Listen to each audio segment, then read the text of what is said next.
하나님 아버지 감사와 영광과 찬양 올려드립니다. 오늘 이 시간 말씀을 함께 대하면서 구원 얻은 하나님의 백성으로서 믿음의 진보가 있으며 나를 통하여서 교회가 확장되는 역사가 나타날 수 있도록 인도하여 주옵소서. 예수 그리스도 이름으로 기도합니다. 아멘. 47절 말씀 한번 다 같이 읽어보겠습니다. 아까 안 읽었으니까 한번 이렇게 읽어보겠습니다. 하나님을 찬미하며 온 백성에게 신성을 받으니 주께서 구원받은 사람을 날마다 더하게 하시니라. 아멘. 오늘 주제를 한번 정해봤는데요. 성령 충만의 결과가 교회의 확장이다 하고 주제를 정했습니다. 다시 말씀드리면 성령 충만은 교회가 확장된다 하고 말할 수 있는 것입니다. 성령 충만, 실제적으로 이제 오순절 다락방에 성령 충만의 역사가 나타나게 되었습니다. 오순절을 지키기 위해서 각지에서 많은 사람들이 몰려들게 되었고 어찌된 일이나 아주 묻게 되었습니다. 깜짝 놀라면서 사람들이 성령 충만해져서 각기 다른 언어로 얘기하게 되니까 세계 각지에서 온 사람들이 무슨 일이냐 라고 묻는 거예요. 그래서 베드로가 역시 성령 충만한 가운데 성령의 입을 열어서 설교를 할 때에 오늘 보니까 3천여 명이 회개하는 놀라운 역사가 나타나게 되는 그런 모습이 있습니다. 성령 충만하여서 교회가 확장되는 모습이 기록이 되어져 있습니다. 그런데 또 중요한 것은 나는 패역한 사람인가 구원받은 세대인가 이것도 한번 생각을 해봐야 됩니다. 한번 따라 하시기 바랍니다. 나는 패역한 사람인가 구원받은 사람인가. 다시요. 나는 패역한 사람인가 구원 얻은 사람인가. 이 두 가지가 굉장히 큰 갈래낌이라고 말할 수 있는데요. 패역한 세대, 제가 만들어낸 얘기는 아니고요. 오늘 본문 말씀에 패역한 세대라는 용어가 들어져 있기에 지금 제가 사용하는 것입니다. 패역한 세대라고 한다는 것은 예수 그리스도를 알지 못하는 모든 사람을 통칭하는 용어가 패역한 세대라 할 수 있습니다. 그런데 어떤 사람들은 교회와 있습니다만 예수님을 아는 것처럼 말하고 행동하지만 그 가운데 정말 예수님을 믿지 못하는 사람도 패역한 세대인 것입니다. 성령께서 강림하셔서 베드로를 통하여 행하게 하신 첫 설교는 이제 지난 시간에 다 끝을 맺게 되었습니다. 설교의 결과가 어떻게 나타나는가, 이것이 바로 오늘 우리가 대한 본문의 내용인 것입니다. 한마디로 이 베드로의 설교를 통하여서 교회가 확장되게 되었습니다. 다시 말씀드리면 성령 충만하니까 결론적으로 교회가 확장되게 되었다는 것입니다. 지금 우리가 다 우리 공부했던 과정인데 잠시 훑어보면서 말씀을 나누려고 합니다. 자, 일단은 우리 눈에 좀 힘이 들어가야 되니까 눈에 힘을 주고 옆 사람 보고 인사 나누겠습니다. 사랑합니다. 조금 전에 뭐 다른 생각 했을지라도 조금 전에 뭐 딴 데 보고 뭐 눈이 감겼을지라도 아닌 것처럼 다시 웃으면서 다시 인사하겠습니다. 사랑합니다. 네, 멀쩡한 것처럼 인사 나누고 아무것도 아닌 것처럼 멀쩡하게. 자, 눈에 다 힘이 들어가셨죠? 자, 그런 상황에서 한번 성경 말씀 37절 한번 읽어보도록 하겠습니다. 그들의 이 말을 듣고 마음이 찔려 베드로와 다른 사람들에게 물으려되 형제들아 우리가 어찌할꼬 하거늘.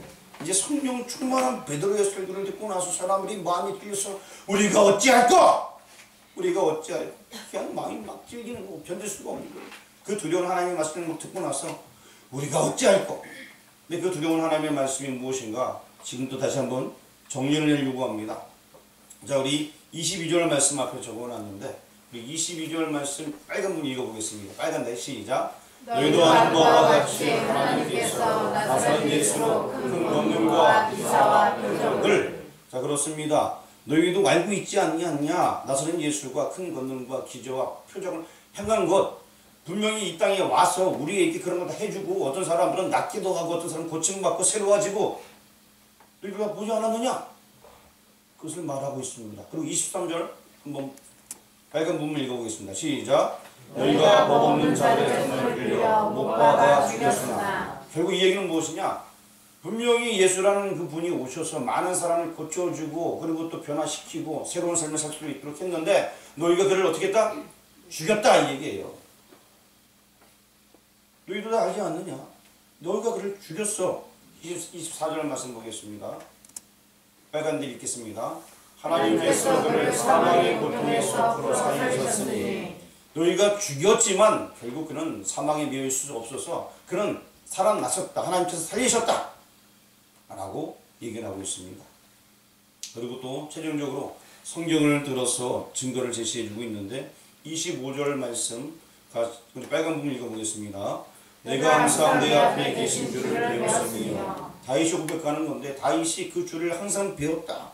다윗도 그 주를 배웠다고 하는 그 메시아가 얼마 전에 우리에게 복음 전했고 기적을 일으켰던 그분이고 그분을 너희가 죽였고 그분이 다시 살아나셨다. 그 얘기를 지금 쭉 베드로가 이야기를 하고 있는 것입니다. 그리고 다윗도 그분은 주라고 얘기했어. 그러고 나서 우리 32절 말씀 빨간 데 한번 읽어보겠습니다. 우리가 다 이 일의 증인이로다. 자, 예수님께서 죽으셨지만 다시 살아나셨는데 이 일의 증인이야. 내가 지금 사도인데 내가 직접 예수님과 함께 가셨는데 내가 그 일의 증인이야. 내가 직접 보았어. 나와 같이 있는 사람이 다 같이 보았어. 그 얘기를 지금 하고 있는 것입니다. 그리고 이제 33절 말씀 같이 한번 읽어보도록 하겠습니다. 하나님이 오른손으로 예수를 높이시매 그가 약속하신 성령을 아버지께 받아서 너희가 보고 듣는 이것을 부어주셨느니라. 이 말씀은 이제 다시 반복되는 말씀인데요. 지금 너희가 어찌된 일이나 물었는데 지금 너희가 지금 보는 이 모든 것들이 그냥 되어진 것이 아니라 분명히 예수님께서 성령을 선물로 준다고 말씀하셨는데 그 성령을 우리가 선물로 받아서 우리가 이렇게 변화되어졌고 이런 일들이 일어났다 라고 하면서 지금 이 모든 것이 다 진실하다. 지금 보는 그대로 진실하게 이 모든 것들이 하나님의 뜻 가운데서 이루어졌다 라고 베드로가 설명을 하고 있는 것입니다. 베드로의 말씀을 들을 때에 많은 사람들은 찔림이 있습니다. 베드로의 그 성령 충만한 목소리에 얼마나 강한지 그 목소리가 가슴속에 팍팍 와닿으니까 그 하나님의 음성 듣는 것처럼 굉장히 두려워 떨면서 그 마음이 막 찔림이 있게 되는 것입니다. 사도행전 2장 43절 말씀 읽어보겠습니다. 사람마다 시작 사람마다 두려워하는데 사도들로 말미암아 기사와 표적이 많이 나타나니 사람마다 두려워한다. 하나님께서 역사하실 때는 많은 사람들의 마음속에 두려움이 있는 것 같더라고요.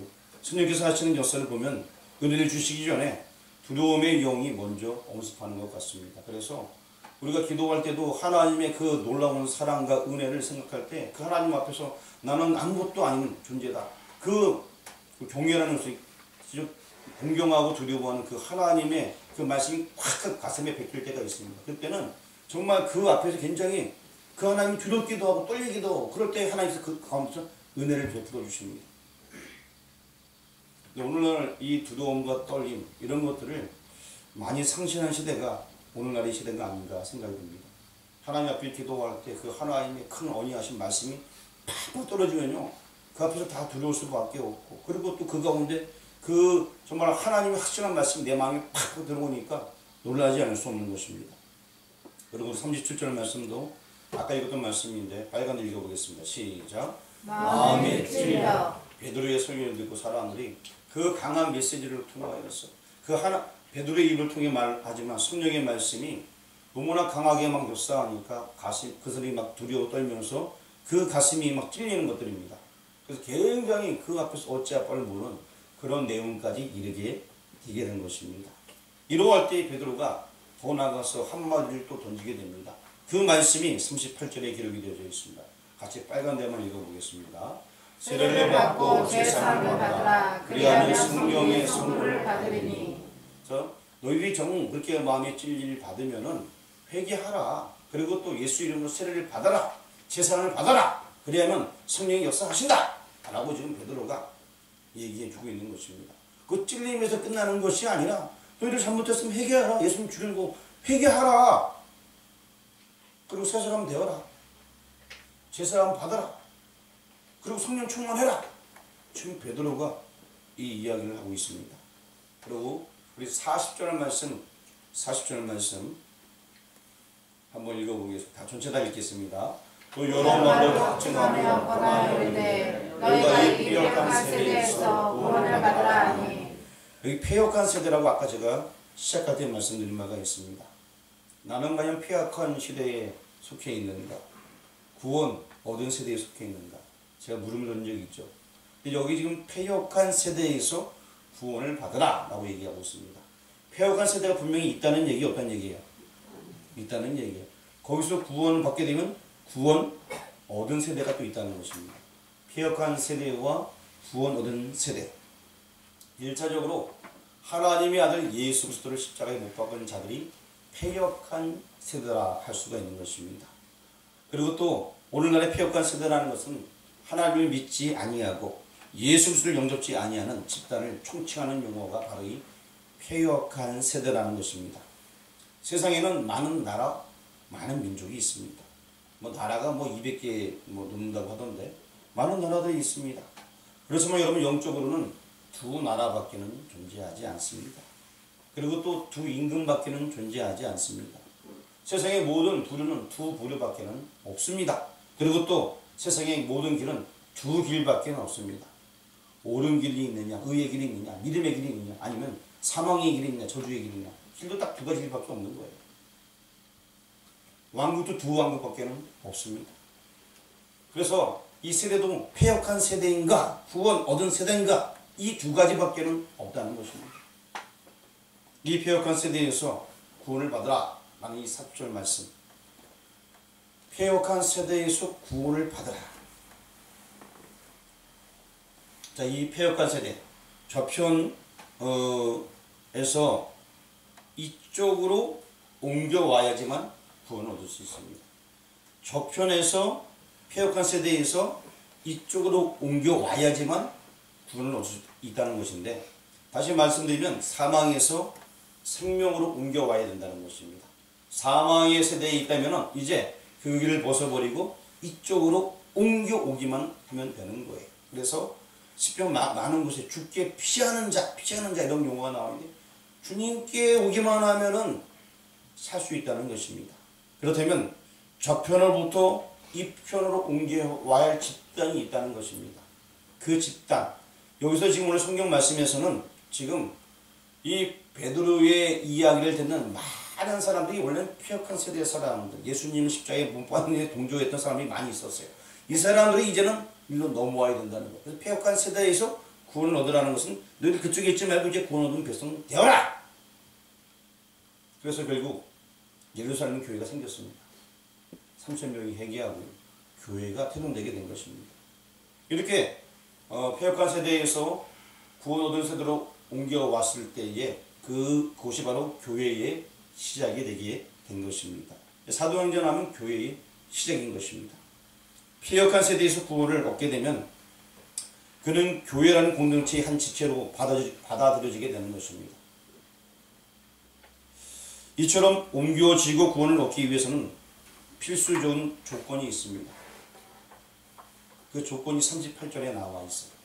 38절 말씀을 한번 또봐 읽어보겠습니다. 시작. 베드로가 이르되 너희가 회개하여 각각 예수 그리스도의 이름으로 세례를 받고 제사함을 받으라. 그리하면 성령의 선물을 받으리니. 제가 이 어려운 거를 요약을 한번 해볼게요. 여러분도 요약할 수 있는, 한번 여기 말씀을 잘 보세요. 제가 요약을 하려고요. 간단하게 요약하니까 세례, 제사함, 다시 회개, 세례, 제사함, 성령, 이거예요. 어려운 얘기를 지금 했어요. 여러분 보기에도 이거 헷갈리죠, 그렇죠? 자, 그렇지만 제가 다시 한번 요약할게요. 자, 이 패역한 세대에서 구원 얻는 세대가 되기 위해서는 회개, 세례, 제사함, 성령, 이거 얘기하는 거예요. 여러분도 한번 요약해 보시기 바랍니다. 시작. 회개, 세례, 제사함, 성령. 이 38절 긴 절을 압축적으로 여러분 요약하는 거 보니까 대단한 분들이에요. 요 과정을 거쳐야 된다는 것입니다. 회개, 세례, 제사함, 패역한 세대에 속해 있던 과거를 청산해야 된다는 것입니다.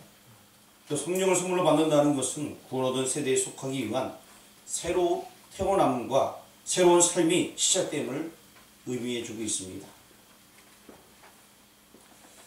패역한 세대에서 구원을 얻기 위해서 어떤 일이 있어야 하는가 본문을 통해서 오늘 살펴보고자 합니다. 근데 굉장히 간단해요. 첫 번째 한번 따라 하시길 바랍니다. 세례. 세례. 예, 세례. 뭐 여기 회개, 세례, 제사함을 통틀어서 그냥 세례 이렇게 하나로 보시면 간단할 것 같습니다. 이것이 다 순간적으로 따로따로 일어나기도 하고요. 또 성령의 역사까지 한 번에 이 네 가지가 한 번에 일어나는 경우도 있고 사람마다 다 다릅니다. 순서대로 일어나는 경우도 있고 그리고 또 어떤 사람은 아까 얘기했지만 한 번에 일어나는 경우도 있고요. 어떤 사람도 특별하게 한 방에 일어나는 경우가 굉장히 많이 있어요. 어찌되었던 이 세례 먼저 한번 살펴보려고 합니다. 고린도전서 10장에 보니까 이 세례에 대해서 설명을 해주는데 구약의 이야기를 이야기해 주고 있습니다. 같이 한번 10장 2절 말씀 읽어보겠습니다. 모세에게 속하여 다 구름과 바다에서 세례를 받고. 여기 앞에 거 다 읽어보라고 했는데 어떤 분은 밑에 성경책을 보고 있어요. 밑에 성경책을 찾고 가야지 보려면 그냥 보면 안 보여요. 여러분 사도행전 이전 차장 놓으셨는데 읽어서 이렇게 성경 보면 이게 읽혀져요? 자, 앞에 보고 읽어보겠습니다. 시작. 모세에게 속하여 다 구름과 바다에서 세례를 받고. 그렇습니다. 이 얘기가 무슨 얘기입니까? 이스라엘 백성이 홍해를 건넌 사건을 이야기해 주고 있습니다. 그것을 가리켜서 세례를 받았다 라고 말합니다. 그들에게 애굽은 패역한 세대였습니다. 패역한 세대에서 이제 홍해를 건너므로 새로워지게 되었다. 제2의 제약의 세상에서 떠나길 수 있게 되었다는 것입니다. 군사들이 추격해 왔으나 군사들은 홍해까지였습니다. 그것을 넘지는 못했습니다. 그래서 이 패역한 세대로 넘어왔기 때문에 구원 얻은 하나님의 백성이 되게 되는 것입니다.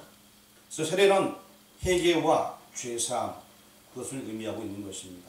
그래서 어떤 사람들은 이론적으로 이 예수님 믿고 나서 내가 잘못했구나 해서 회개를 하는 사람도 있습니다.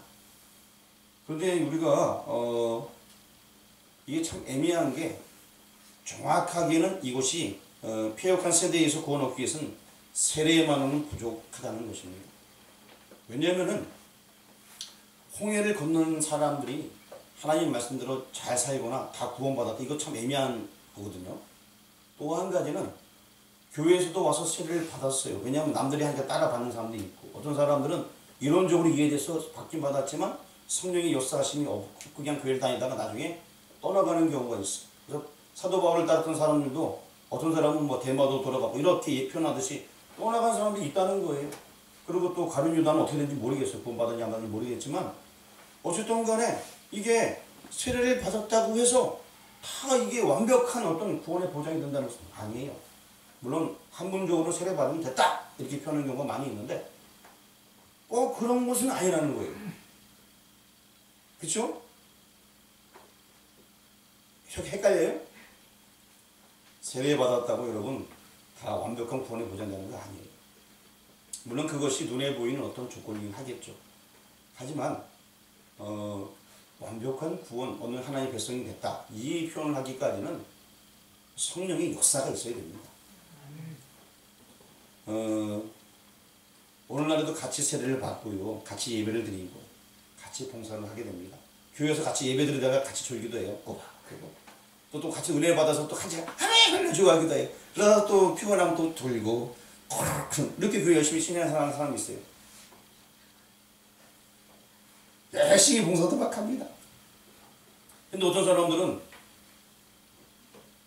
그렇게 열심히 신앙생활 하다가 이 교회를 떠나고 방황하면서 사는 사람들이 우리 동네도 있어요.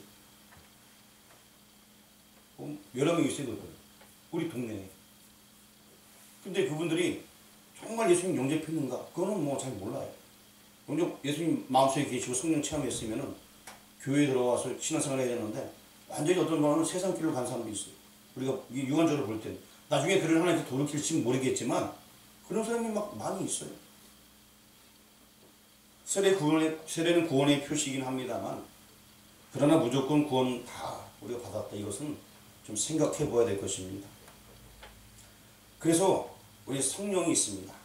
성령으로 거듭남, 바로 이것이 우리에게 필요한 것입니다. 성령으로 거듭남으로 말미암아서 몸된 교회에 접붙임을 받아야 되는 것입니다. 그것이 우리에게 필요합니다. 38절에 성령의 선물을 받으리니 라고 말씀해 주고 있습니다. 로마서 8장 9절 말씀도 한번 읽어보도록 하겠습니다. 다 같이 읽겠습니다. 만일 너희 속에 하나님의 영이 거하시면 너희가 육신에 있지 아니하고 영에 있나니 누구든지 그리스도의 영이 없으면 그리스도의 사람이 아니라. 그렇습니다. 그리스도의 영이 있느냐 없느냐, 즉 성령의 역사하심이 있느냐 없느냐, 이게 중요한 거예요. 교회에 와서 세례까지 받을 수 있습니다.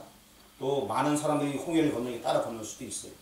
하지만 같은 민족에서 건널 수 있겠지만 모두 다 구원 얻었다. 이것은 좀 생각해 봐야 될 것이고요.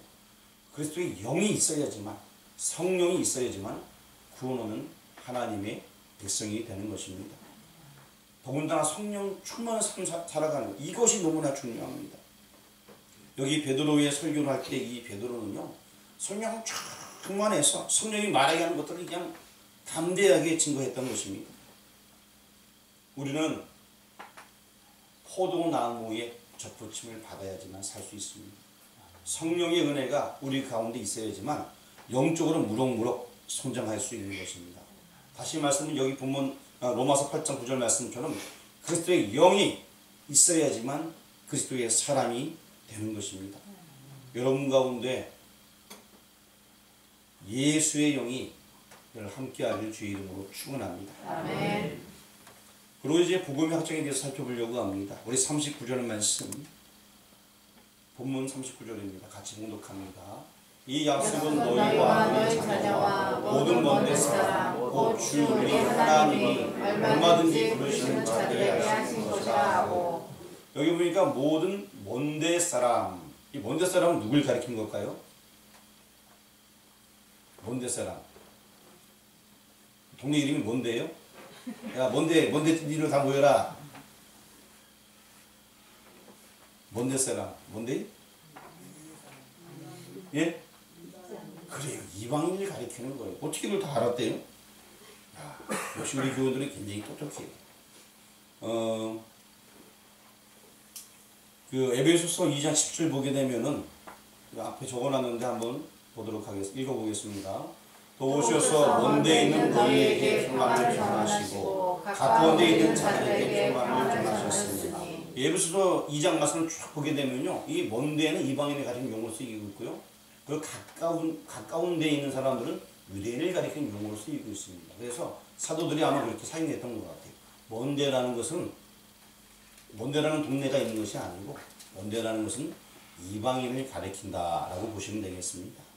이제까지는 성령의 사역이 이스라엘은 선민에게만 제한적으로 역사하셨으나 이제부터 성령의 선물이 얼마든지 부르는 자들에게, 누구든지 부르는 자들에게 임하게 된다는 것입니다. 사도행전 2장 39절 말씀 앞에 적어놨는데요. 자, 거기 글씨 다 읽지 말고요, 저기 보이는 것만 읽고, 눈에 잘 보이는 걸 읽겠습니다. 다 읽으면 많으니까요. 시작. 얼마든지 부르시는 자들에게. 다시 말하면 누구든지 다 그냥 그분께 오기만 하면 다 구원을 얻는다는 거예요. 예수 믿고 하나님 자녀 되어지는 것, 성령 충만해지면은 다 하나님 자녀로서 쓰임받게 된다는 것입니다. 예수 그리스도의 구속의 은총이 이제는 만방에 미치게 되었다는 것입니다. 인류의 모든 죄를 대속해 주실 분이 누구시죠? 맞습니다. 인류의 모든 죄를 대속해 주실 분이 예수 그리스도인 것입니다. 그렇다면 구속의 은혜를 인류에게 전해주실 분도 성령 한 분 외에 없었던 것입니다. 구속의 은혜를 인류에게 전해주실 분, 그 은혜를 전해주실 분이 성령 한 분밖에 없어요. 예수님께서 올라가시면서 성령을 선물로 준다고 약속하지 않았습니까? 그래서 이 성령을 선물로 주는 분, 그분이 성령님 한 분밖에 없어요. 다른 어떤 방법, 다른 이런 구원을 얻을 길이 없습니다. 성령님 우리가 오셔야지만 구원 얻을 길이 생긴다는 것입니다. 그래서 성령 충만한 이 120명 사람들이, 그 중에 대표적으로 베드로가 너희도 성령의 선물을 받아야 된다! 라고 지금 이렇게 담대하게 설교를 하고 있는 것입니다. 그리고 이제 우리 본문 말씀 41절 말씀 같이 한번 읽어보도록 하겠습니다. 그 말을 받는 사람들은 세례를 받음에 이날의 신도의 수가 3천이나 더하더라. 여러분, 이 3천이라는 숫자는요 대단한 거예요. 저도 뭐 우리 교회에는 뭐 이렇게 마을 분들이 이렇게 많지 않아서 이렇게 등록하는 게 쉽지 않지만 예전에 그 다른 교회에 있을 때에도 교우들이 좀 이렇게 어느 정도 됐어요. 그런데 3천이나 더하는 경우는 단 한 번도 못 봤어요.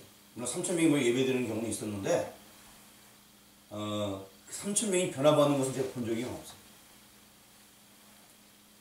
한 방에 그냥 3,000명이 와서 세례를 받고 이런 것들 경험해 본 적이 없어요. 이건 엄청난 성령의 역사입니다. 몰라요. 저 말고 다른 분들은 그런 역사를 경험했는지 모르겠지만 저는 3,000명 물론 제가 예전에 있던 교회에 한 세 신자가 그날에만 총전도주의를 해갖고 한 3,000명 조금 넘게 온 적은 있었어요. 총전도주의를 해갖고. 근데 그 사람들이 다 변화받고 세례 받은 적은 없었어요. 그냥 출사만 하고 선물 받아갔어요. 이렇게.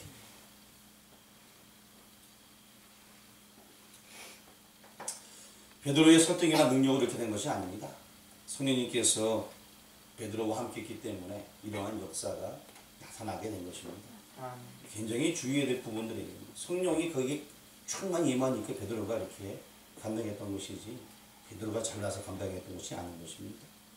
사도 바울도 고린도전서 2장 4절 5절 말씀에 이런 말을 합니다. 우리 4절 말씀 읽어보겠습니다.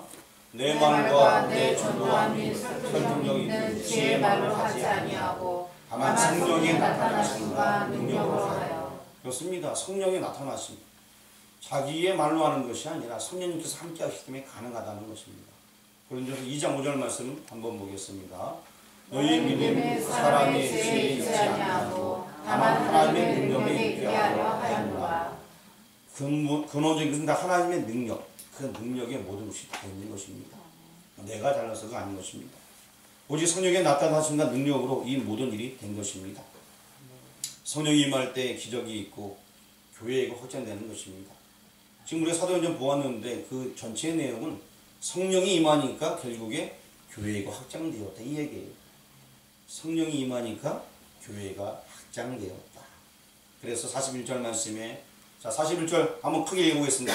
시작. 이날의 신도의 수가 3천이나 더하더라. 시간이 많이 지났으니까 말씀만 팍팍 읽고 지나가겠습니다. 자 47절 말씀 같이 읽어보겠습니다. 시작. 하나님을 찬미하며 또 온 백성에게 칭송을 받으니 주께서 구원받는 사람을 날마다 더하게 하시니라. 3,000명뿐만 아니라 계속되이 믿는 사람의 숫자가 늘어났다라고 말씀해 주고 있습니다. 42절에서 47절까지의 쭉 모습을 보게 되면은 그때의 그 초대교회 모습들이 기록이 되어 있습니다. 가만히 보니까 그 초대교회 모습은 가르침을 가고 있습니다. 교제를 나누고 있습니다. 기도하고 있습니다. 42절에 다 들어있죠? 네. 중간 생략하고 47절 보여주시길 바랍니다. 거기 보니까 하나님을 찬미하고 있습니다. 그리고 백성에게 친송을 받습니다. 이것이 초대교회의 모습이에요. 하나님을 찬송하고 친송받는다. 지금 초대교회의 모습이 굉장히 부흥되는 교회였는데 가르침을 받았습니다. 그리고 또 교제를 나눴습니다. 기도했습니다. 그리고 하나님을 찬미했습니다. 찬양했습니다. 그리고 다른 사람들이 그 초대교회를 어떻게 했다? 칭송했다. 다른 사람들이 우리 교회를 칭송해야 돼요. 아, 미상교회는 참 아름다운 교회예요. 참 좋은 사람만 있는 교회. 이렇게까지 나가야 된다는 것입니다.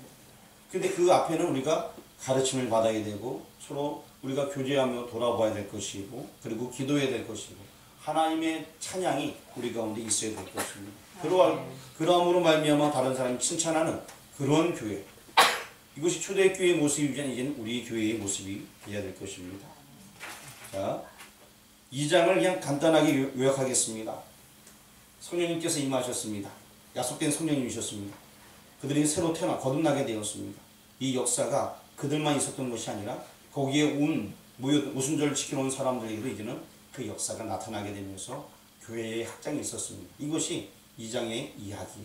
그리고 거기에 나타난 그 교회의 모습은 확장되게 되어지게 되는데 그들이 했던 것들은 서로 말씀을 배웠습니다. 그리고 교제를 나눴습니다. 그리고 그들이 했던 것은 기도를 했습니다. 그러고 나서 그들이 정말 뜨거운 찬양을 드렸고, 그리고 그들의 아름다운 모습들이 소문남으로 말미암아 많은 백성들에게 친송을 받게 되었습니다. 자, 아멘 해야 되는데 다들 오늘 뭐 많은 양을 한 번에 해서 그런가 다들 힘들어 하시는 것 같아요. 농사가 힘들어졌는지. 하지만 그냥 이거 하나 기억하시길 바랍니다.